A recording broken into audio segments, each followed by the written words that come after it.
અને આજે મારે વાત કરવી છે વિરાટ કોહલીની વાત કરવી છે. ક્રિકેટમાં ઘણીવાર કોહલી નિષ્ફળ ગયા છે.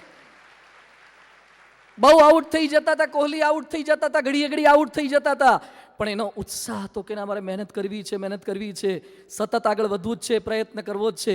કોહલી જ્યારે રમતા હતા 18 વર્ષે એના બાપુજીનું અવસાન થયું. 18 વર્ષે એણે પિતા ગુમાયા અને વિધિ કરીને પાછા રમવા જતા રહ્યા અને 90 રન કર્યા. એના પછી તો વધારે કર્યા.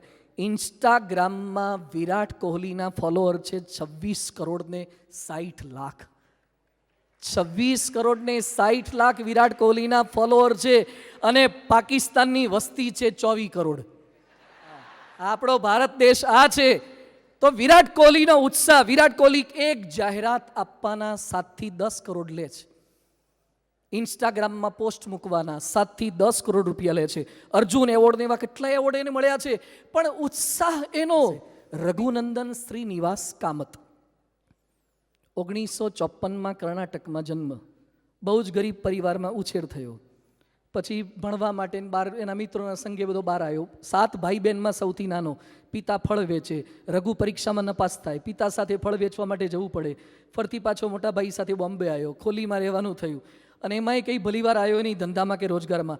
15 વર્ષે કામની શોધ માટે પ્રયત્ન કર્યો. 2 વાર બોર્ડની પરીક્ષામાં નપાસ થયો.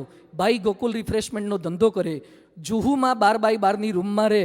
મોટા ભાઈથી છૂટા પડીને 3.5 લાખ રૂપિયામાં 6 વ્યક્તિ સાથે 1984માં નેચરલ આઈસ્ક્રીમની શરૂઆત કરી.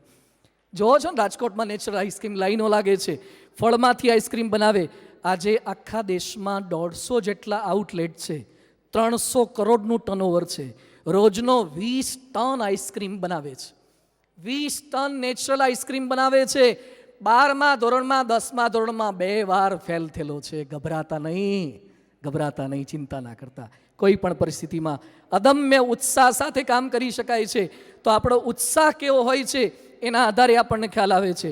ચોથો મુદ્દો છે અથાગ પુરુષાર્થથી પડકાર.